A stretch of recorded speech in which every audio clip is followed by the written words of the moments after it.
What is up, everyone? It's Thomas with Real Broker here in St. Augustine, Florida, coming at you live every Wednesday besides the third Wednesday of the month at 8 p.m., giving you the market stats, the news you need to know about if you think about buying, selling, or investing here in our area. And we're also doing a Q&A. So if you do have any questions, if you're watching it live, you're watching the replay, make sure you drop those questions or comments below. These things are designed for you guys, the viewers, so that if you do have any questions about what's going on here in our local community, whether that be real estate or something that I cover here on the live stream, then please let me know your opinions below. It also helps with engagement as well. But let's start off as we always do. We're going to go ahead and we're going to take a look at the past week in real estate here in northeastern Florida. And yeah, we'll just compare it. And the one good thing is that you can always go back, through all the other ones. I do the same exact process. I've pretty much been doing the same thing for about a year now. So you can go back about a year and see where our market's gone, and it really hasn't changed all that much. Unfortunately, I know people are waiting for the housing crash. I don't think it's going to happen, but let's just go ahead and hop into it, and we can take a look. Now, that being said, there is a silent housing crash, right? It's not exactly what we all know and love as housing crashes in terms of pricing going down 10%. That isn't happening. But the transactions, there's fewer transactions today than it was last year. And a lot of markets around the country, nationally, we're speaking of, housing transactions are at 2011 levels. So either way, let's take a look here. 6,282 homes available for the entire area of northeastern Florida. This is including Jacksonville, St. Augustine, Palatka, Clay County, Putnam County, essentially, Duval County, St. John's, the whole northeastern Florida area there. So 6,282 homes. That is up from probably about a month and a half ago. It was around 5,600, but still not the increase that we've been expecting in terms of inventory hitting the market. And that's because of the relatively higher interest rates. So people are locked in. We're calling it the lock-in effect. I think 90% of homeowners have an interest rate below 6%, which is a pretty staggering statistic. So let's take a look at this past week in real estate. We got new listings, 1,037 new listings to 851 closed. So let's just call that 8 to 10, out of every 10 homes coming on the market, 8 are going off the market. So pretty good replacement rate there. If you're looking at new listings versus pending and pending and contingent taking backup, we group that together. We just call that under contract, because contingent taking backup means that there is an offer accepted, yet there's a contingency such as inspection, appraisal, mortgage, which pretty much every contract has those contingencies. So when you group that together, you have pending 834, contingent taking backup 341. So essentially like a 10 to 11. So for every 10 homes coming to the market, 11 are going off. But then we also have our back on markets. So essentially, we're right back to where we were, in what we were just talking about. We got 340 back on the market. So it's going to be about, for every new home coming on the market, you have, so 10 new homes, you have 8 going under contract, and then 8 eventually closing. So it looks like things are stabilized pretty well here. Things are still going pretty steady despite interest rates, despite the world being crazy. So either way, we'll stay up to date on everything going on here, of course. And if you do have any questions about the real estate market, if you're looking to buy, sell, or invest here, just go ahead and fire off a comment below. Happy to answer any questions, any concerns you might have. You think the real estate market's going to crash and you want to let me know? Fire it off in the comments. I'll get in an argument with you over my Twitter fingers, right? So either way, let's go ahead and we'll take a look at the news stories that you need to know about. We're going to go macro to micro. So if there's a national news story regarding real estate, I'm going to cover that. Then I'm going to cover Florida, and then I'm going to cover Jacksonville, St. Augustine, Palm Coast. So today we're going to run through a couple of news stories because I have more than 4. So let's go ahead and just buckle up. And really, some of the interesting stuff is when you get into Duval County, they actually have the FBI raid a teachers union. So let's check. We'll talk about that. We'll see what happened there. What possibilities are going on. And of course, I'll do my best to stay up on it. I'm not a reporter by trade, but it seems that I found my little niche in terms of talking about the news of real estate, right? So let's see here. Oh, that's okay. No, there was no national news this a week when I looked it up. So this one's an important one, right? So some Florida residents departing state in search of affordability, right? I think moving up north has become the move of the last resort for a lot of people out of a culmination of a lot of frustrations. So in this news article, essentially what they talk about is people living here in Florida, and maybe they're on a fixed income, maybe they don't have a whole lot of income to speak of, but they did own a home, and they saw what was happening. They saw prices going up and up and up, and at the same time, for them, prices really, as long as you owned your home or had a mortgage, that payment really isn't changing all that much. If you have the property homesteaded, your taxes aren't going to change that much. Really, the only thing that could change is if you didn't have the property homesteaded, which means that your taxes could be raised up to 10% year over year, which could be a pretty staggering amount, especially if you don't have, if you're on a fixed income or if you're lower income. Same thing with insurance, right? We've seen, and I've covered this here, insurance has been a big problem in our area because of the natural disasters that we're going to have and will always have. Florida has always been a state that's been hit by hurricanes. It's not anything new here, but we just seem to keep running into insurance issue after insurance issue. If you are worried about insurance, make sure you check out my podcast with Justin Thompson. It's a really good deep dive into the issues that insurance and what we're seeing are, and the issues that we're seeing in insurance and the effect, and when we might see a light at the end of the tunnel. But essentially, in this news article, it outlines a lady who lives in South Florida. South Florida, in terms of the insurance, they're getting hit a lot harder than we are up here in the north part of Florida, because just on average, northern Florida has a lower wind speed when it comes down to hurricanes. So either way, this person was like, hey, I saw the market and I decided, I'm going to sell my house. It's getting too unaffordable to live here anyway. So she sold her house and she moved to South Carolina. Her husband had gotten a job up there. So they're like, hey, let's do it. And that's the story of a lot of people here in Florida and northeastern Florida as well. They said, it's getting too expensive. This is my home. I got to find somewhere else to live because I just can't afford to live here anymore. And it's definitely unfortunate, but it is happening. That's a reality of the situation. With this news story in particular, the lady moved to South Carolina and then she ended up moving back to Florida. And she's like, I don't recommend moving, if you really love your hometown, because now I can't afford the house that I just sold in order to move to South Carolina. So unfortunately for her, that really sucks. But that's just part of what it is, right? People make decisions, and sometimes they're good, sometimes they're bad. Let's head on to the next news story here, guys. You know what? Actually, I want to show you this map real quick while we're talking about migration. Redfin puts together a whole bunch of great data that I think is really applicable to a lot of people. And it's a good way to kind of judge what's going on in the real estate market. For me, I can see where people are moving from, right? So you just you type in Jacksonville, and then on the right side, they have a city guide. So you can do this with any place. You can also do a cost of living comparison with this as well, which is really nice. So you can compare from where you're at to where you're going, or from where you're going to where you're at, right? And kind of draw some conclusions and see if it's a good decision for you, if it's going to be worth it in terms of the money. So let's take a look here. We have the moving to Jacksonville button synced up here. So these are the 10 inbound metros coming to Jacksonville. So New York, DC, South Florida, Miami, LA, Atlanta, Chicago, Orlando, Philadelphia, Seattle, Brunswick. Okay, so like all these places, they're all inbound for our area. Then you take a look at the outbound, right? So, the graphic is nice because it kind of shows you where they're all going. But this kind of lines up with that news story we were just talking about, right? Like people in Florida are moving to these northern states, Georgia, South Carolina, just because they're looking for cheaper, more affordability, right? And you see some of the houses. I have some friends out in South Carolina. They run a great YouTube channel living in South Carolina. See some of the houses that they post, and it's like, oh my God, you get a mansion for nothing. Now, not nothing, but comparatively to here, it's pretty staggering. But yeah, so I think this is a great resource. You can see that a lot of people are moving to North Carolina, Tennessee, Ocala, which is the middle of Florida, New Hampshire. That was kind of an odd one to me. Wisconsin, Alabama, South Carolina, Tennessee. So that all makes sense to me.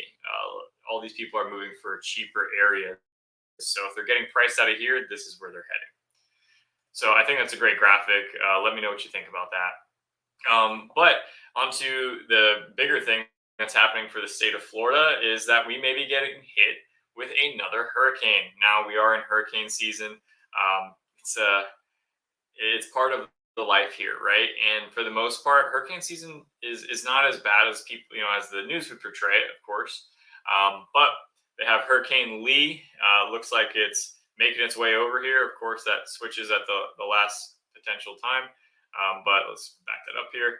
So it's looking like it's going to be a Category 4 by Saturday, which Category 4 is where you start to get worried. That's 100% where you start to get worried. Essentially, if it's a Category 3 and under and you don't live on the water, you're not worried. You're just like, my power might go out. It's going to be a day off.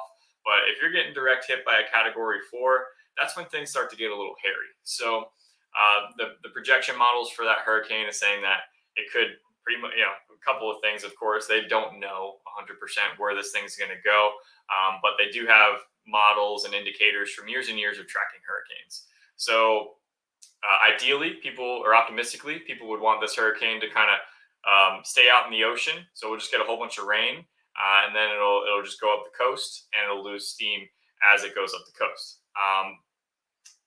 Other situation is that we get a direct hit here in Florida, somewhere in mid-Florida or in northeastern Florida. Also very possible we haven't been hit with the hurricane directly, Category 4 in some time.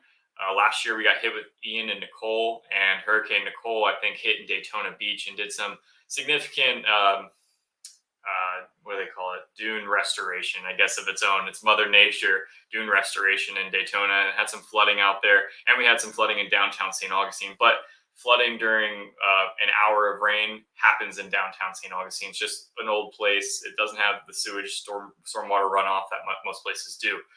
So we'll be preparing for that. Hopefully by this next Wednesday, I'll still be on the live stream and it's gone away and it's nothing that we worry about. But essentially, if you're looking to move to Florida, for the most part, from what my experience living in Florida, people don't care unless it's a Category 4 or above, right? Once it's a Category 3, if you're getting direct hit, maybe you're going to make some decisions to do some precautionary things. But for the most part, it's going to be a day off with a lot of rain and a lot of wind. So let's head on to the next news story here, guys. This one I thought was really interesting. I saw this and I couldn't help but click on it. And I will stay up to date with this to see what's going on. But I know a lot of the reason that people move to our area is because of the school districts, right? We're going to talk more about St. Johns County as well, because St. Johns County is doing some interesting things. But the FBI, the IRS searched Duval Teachers Union offices, financial wrongdoing suspected. So, of course, they have some pictures of some guys grabbing some boxes out of the Teachers Union office on 1601 Atlantic Boulevard. This is in Duval County. And it makes you wonder what's going on, because this whole area has been getting a ton of money, really through property taxes, right? Our property values have shot up these past couple of years. So the reserves of the counties should be doing pretty well comparatively to what it was, 4 years ago, because median sale price in Jacksonville was around like 200, I don't know, it might have been 250,000. Now I think it's 320,000. So it might have been 220 to 320. So that's $100,000. And if they're taxing, let's say they tax, for easy numbers, 1.5% on every 100,000, that's a good bit of money across all the transactions here in northeastern Florida. So that's a ton of funds that could be mismanaged. And I guess the FBI is looking into it. It's a pretty bad situation. If they're getting to that, the FBI, the IRS are looking into it. I imagine it's pretty staggering. We're also going to talk about another place that could be embezzling money here in St. Johns County. It's not looking good for a lot of these places. I'm not trying to be a doom and gloomer, but this is also the reality. And I think this is important. You might be looking to buy in one of these areas, right? So let's go ahead and go over to the next news story here. We're talking about Jacksonville. I think this is really interesting, and it's a great little graphic. And this title and this website, where Jacksonville ranks on list of U.S. cities with the most spacious homes and lots. So I'll just scroll down here. So top cities for spacious living. Raleigh, North Carolina is going to win #1 with the average home price of $436,000. Jacksonville, median lot size of 9,100 square feet and a home price of $312,000. And the one thing I'd also like to note is the median income is 58,300, where you're comparing the median income of Raleigh to be much higher, honestly, than what it is here in Jacksonville, Florida. I do expect to see that change, but I think that's really interesting. So if you're looking for affordability, you're looking for a larger lot size, and kind of where the median income is, Jacksonville may be a great place for you to live. They've got some really beautiful areas of Jacksonville. Just so you guys know, I mean, you can see I'm St. Augustine branded up here. Living in St. Augustine is kind of my thing. I live here in St. Augustine, right? But when we were looking to buy a house, we just bought this house a couple months ago. We were looking in Jacksonville. We were looking in Murray Hill. We were looking in Avondale, San Marco, all these little cute areas. Avondale is the cutest little city. I mean, but the commute would have been too long. Probably would have taken us 50 minutes every day just to get down here. And with us primarily doing business here, it just doesn't make good sense. So we ended up going with West Augustine, which also is super cute. I'm loving it so far over here. And the affordability over here in West Augustine, your location to downtown St. Augustine is fantastic. So either way, guys, if you have any questions about what we're covering, make sure you fire them off in the comments below. Let's go on to the next news story here. I'll share my screen. Okay, so this is something that we're just going to touch on this, but St. Johns County leaders taking action on roadway project widening County Road 210.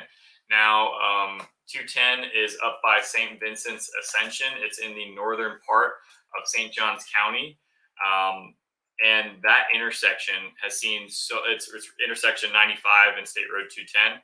So it's all up here in the northern part of St. Johns County. You got Nocatee, the #1 community in the entire state of Florida, according to niche.com. Over here on the right, you have Shearwater, Rivertown over here. Silverleaf is in this big development right here. That's 15,000 homes. And then this is one of the main thoroughfares that go east to west in that location. And if you've driven over there, it's a shit show.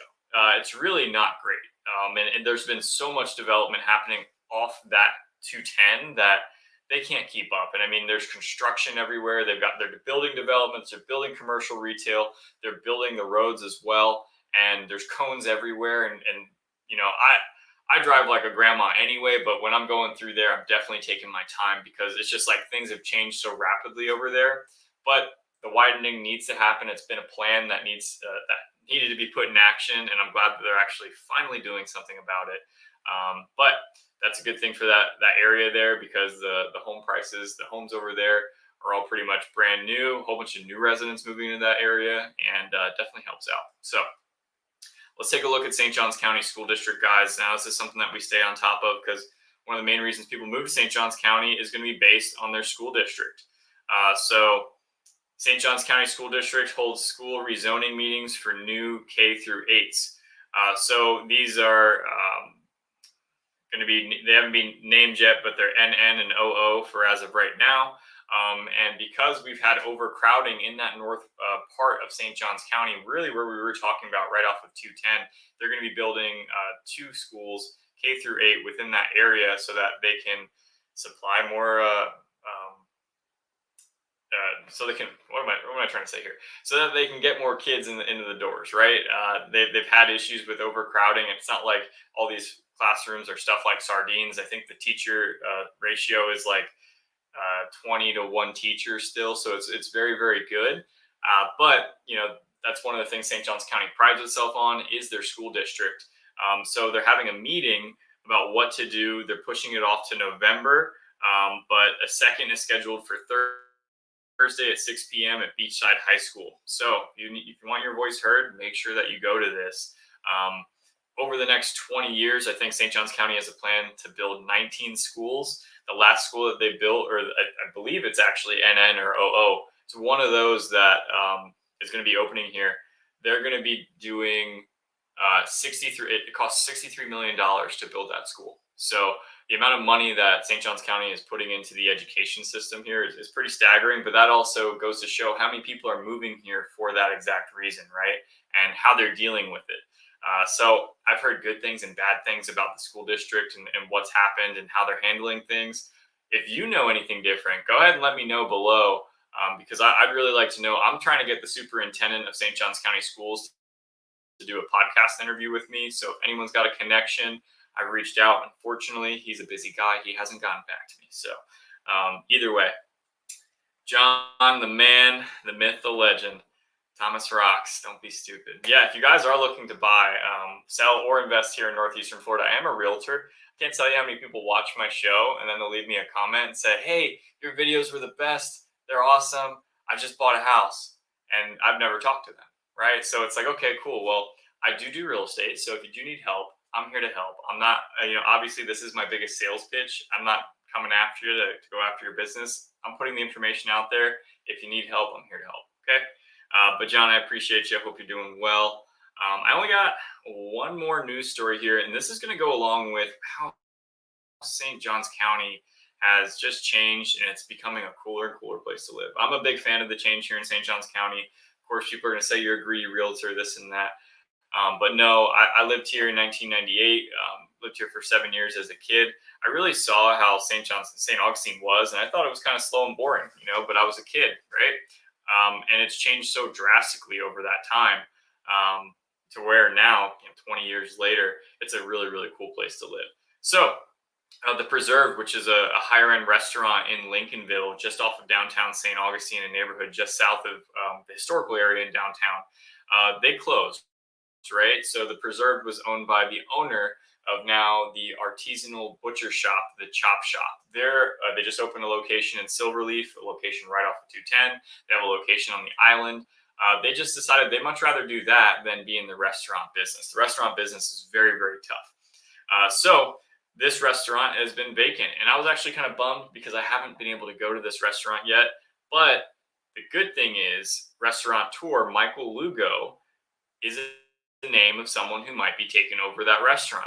He owns Michael's, which is probably the main steakhouse in downtown St. Augustine. If you're looking for a nice night out, that's definitely a place to go. And he's also opening up a rooftop restaurant called Pesca over in Volano Beach at the Hyatt Regency. So it's going to be on the rooftop. You're going to be able to see everything in Volano Beach. It's going to be beautiful. And the food that he makes is amazing. So he might be getting first shot over at that place.